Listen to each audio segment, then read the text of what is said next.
Hey Movement fam, I miss you guys tonight.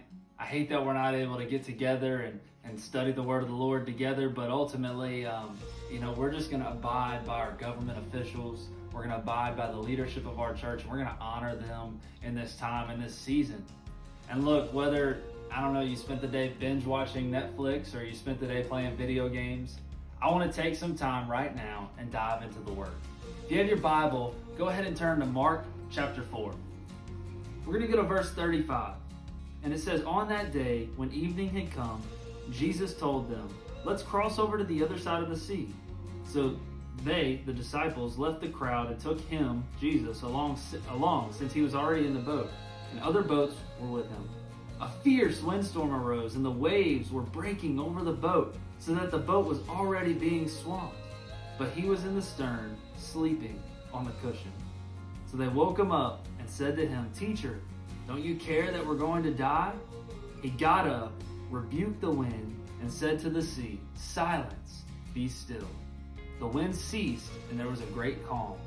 Then he said to them, 'Why are you fearful? Do you still have no faith?' And they were terrified and asked one another, 'Who then is this? Even the wind and the sea obey him.'" We're in a time right now, and it seems like everything is uncertain. It seems like every time we turn on the news or we get on Twitter, something bad is happening again. And today I just wanted to remind you of this account in the Bible.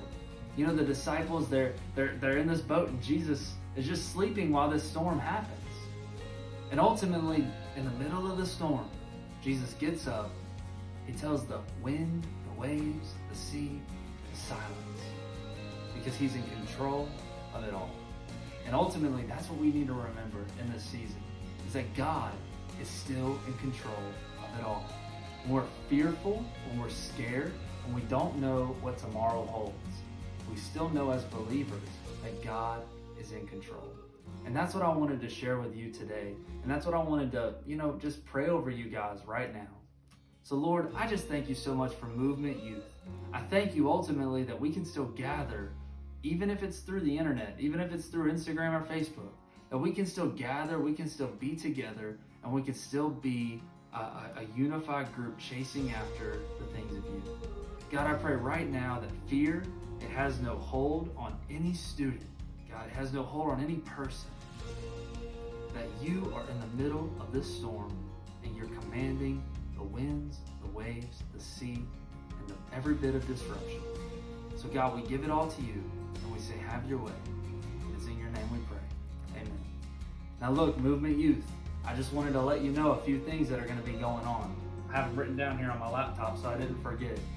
But over the next few weeks, we're going to be going through a Bible reading plan together. And if you want to, you can go check out the link in our bio, or you can go on your Bible app, the YouVersion Bible app, and type in "Fear is Alive." We're going to be doing that reading plan together over the next 14 days, and you're going to see various leaders posting different things here and there. Different thoughts, different ideas on the different topics that we're talking about. And I want to encourage you to follow along in this time. Another thing I want to encourage you to do is be praying. Now I know you have a lot more time than you usually do, and instead of filling that time with an extra, 27 episodes of The Office or any type of Netflix binge, spend that time in prayer. Spend that time praying over your country, over the world, over our state, as we have so many new cases coming out every single day of this coronavirus. Be praying for protection for your family, for your grandparents, for those that maybe have an autoimmune disease. Be praying as much as you can. This is a great opportunity for our own faith to be strengthened as we look at stories like what we just read in Mark. And then I want to encourage you, in this time, let's be unified as ever.